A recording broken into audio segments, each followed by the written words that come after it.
Redmi Note 17 देखो announce हो चुका है और आज इस स्मार्टफोन का मैं फर्स्ट इंप्रेशन करने वाला हूँ कि इस स्मार्टफोन की क्या चीजें अच्छी हैं, क्या चीजें उतनी अच्छी नहीं है। तो आप वीडियो एंड तक जरूर देखना क्योंकि मैं लास्ट में आपको ऐसा टिप दूंगा जिससे आपके 3000 रुपए बच सकते हैं। अब देखो, सबसे पहले स्मार्टफोन के अगर मैं डिजाइन से स्टार्ट करूँ तो वहां पे रेडमी ने काफी अच्छा काम करा है क्योंकि यहाँ पे आपको जो फोन की थिकनेस है वो ज्यादा देखने को नहीं मिलती। आई थिंक अंडर 8.3 mm के थिकनेस पे ये आता है। अभी क्यों इंपॉर्टेंट हो जाता है क्योंकि यहाँ पे जो बैटरी है वो आपको 8000 mAh देखने को मिल रहा है। चार्जिंग पे भी बात करेंगे बाद में, बट अगर मैं वेट की बात करूं तो यहाँ पे ये अंडर 230 ग्राम है। तो हाँ, थोड़ा बहुत आपको हेफ्ट देखने को मिल जाता है। बाकी यहाँ पे काफी प्लेन मिनिमल डिजाइन है और आपको देखो मल्टीपल कलर के ऑप्शन मिल जाते हैं विद डिफरेंट पैटर्न्स। अब यहाँ पे मुझे एक चीज अच्छी नहीं लगी है फोन के डिजाइन पर्सपेक्टिव से कि आपको सिंगल स्पीकर देखने को मिलता है क्योंकि तो जितना बड़ा ये डिस्प्ले है वहां पे मुझे लगता है कि आपका मल्टीमीडिया एक्सपीरियंस थोड़ा और एनहांस के लिए स्टीरियो स्पीकर्स होना जरूरी था। बाकी आईपी रेटिंग पे चले तो यहाँ पे आपको IP65 की रेटिंग मिल जाएगी। माइक्रो एसडी का सपोर्ट भी है हाइब्रिड सिम स्लॉट के साथ। बाकी देखो इन डिस्प्ले फिंगरप्रिंट सेंसर है, वहां पे मुझे कहीं पे भी कोई इशू नहीं आया। बट ओवरऑल जैसा मैंने बताया डिजाइन में मुझे लगता है रेडमी ने काफी अच्छा काम करा है। बस एक चीज का आपको ध्यान रखना होगा, फोन का जो फॉर्म फैक्टर है वो काफी ज्यादा बड़ा है। अब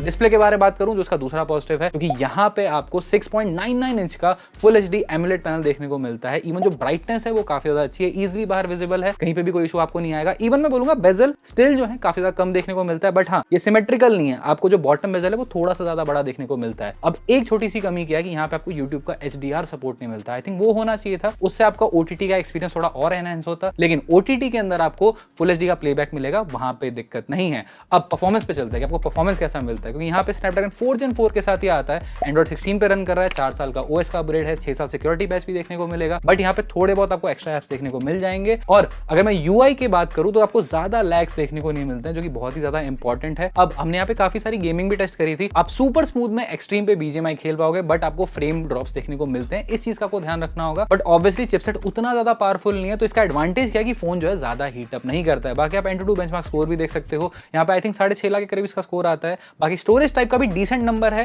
लेकिन स्टोरेज टाइप की बात करें तो UFS 2.2 रहने वाला है। अब ओवरऑल मैं बोलूंगा डे टू डे यूज में जैसे आप व्हाट्सएप, फेसबुक, इंस्टाग्राम ये सब यूज करते हो, थोड़ी बहुत स्क्रॉलिंग कर रहे हो या फिर आप ब्राउजिंग कर रहे हो, मुझे लगता है उसके लिए फोन सफिशिएंट है। बट ऑब्वियसली अगर आप हैवी मल्टीटास्किंग करते हो तो वहां पे फोन के अंदर आपको थोड़े बहुत लैग्स देखने को मिल सकते हैं। और अब देखो फोन के अगले पॉजिटिव पे चलते हैं, वो है इसकी बैटरी। जैसा मैंने बताया था कि इसके अंदर आपको 8000 mAh देखने को मिलता है, तो ओवरऑल जो बैटरी यूसेज है ना आपको आराम से 2 से 3 दिन का मिलेगा। अगर आप बहुत ही ज्यादा हैवी यूजर हो स्टिल मैं बोलूंगा 2 दिन ये आराम से आपका निकाल के दे देगा। अगर आप मीडियम यूजर हो तो मुझे 2.5 से 3 दिन आपका कहीं भी नहीं जाने वाला है। बट ऑब्वियसली चार्जिंग में थोड़ा सा टाइम लगने वाला है क्योंकि 45 वॉट के चार्जिंग का सपोर्ट है। बट एक पॉजिटिव और क्या है कि इस फोन से आप रिवर्स वाइड चार्जिंग कर सकते हो जो कि 22.5 वॉट पे होता है, तो वो आपको काफी फास्ट मिल जाता है। तो देखो यहां तक तो सारी चीजें पॉजिटिव थी। अब कुछ एवरेज चीजों पे चलते हैं स्मार्टफोन के, तो वो है आई थिंक कैमरा। यहाँ पे आपको 50 मेगापिक्सल का मेन कैमरा मिल जाता है और फ्रंट जो है 8 मेगापिक्सल का रहने वाला है। अब यहाँ पे कोई भी अल्ट्रा वाइड नहीं है, प्लस जो मेन कैमरा उसके अंदर OIS का सपोर्ट नहीं मिलता है। अब अगर लाइटिंग कंडीशन अच्छी हो तो वहां पे आपके डिसेंट इमेजेस क्लिक कर देगा। पोर्ट्रेट में 2x का ऑप्शन भले ही ना हो बट एटलीस्ट ये थोड़ा सा जूम इन बाय डिफॉल्ट कर देता है। अब ओवरऑल मैं इमेजेस बोलूंगा डिसेंट ही क्वालिटी आती है, स्पेशली अगर लाइटिंग कंडीशन अच्छी है तो। लेकिन अगर थोड़ा सा भी लाइटिंग कंडीशन हिट होता है तब आपको उतने अच्छे रिजल्ट्स नहीं आते हैं,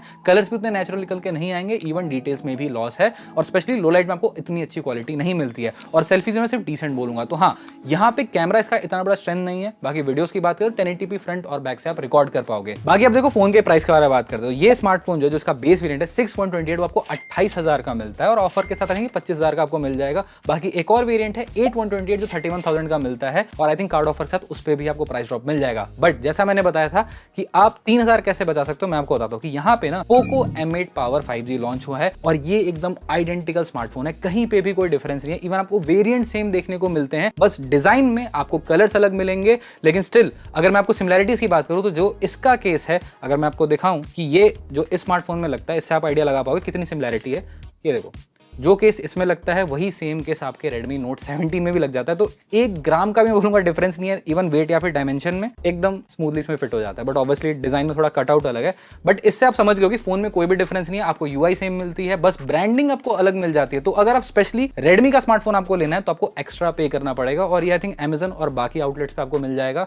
अब अगर आप पोको लेने का सोच रहे हो तो ये आपको फ्लिपकार्ट पे मिलता है। तो प्लेटफॉर्म अलग है, डिजाइन अलग है, लेकिन हर चीज बाकी सेम है सिवाय प्राइस के। जैसा मैंने बताया, अगर आप पैसा सेव करना चाह रहे हो तो मैं Poco M8 power 5G recommend करूंगा। बाकी रेडमी की तरफ जाना है आप इसकी तरफ भी जा सकते हो। बाकी आप बताना आपको नया Redmi Note 17 5G कैसा लगा और फोन का कोई भी डाउट हो कमेंट करना, मैं रिप्लाई करने की पूरी कोशिश करूंगा। वीडियो पसंद है तो प्लीज वीडियो को लाइक कर देना और चैनल को सब्सक्राइब।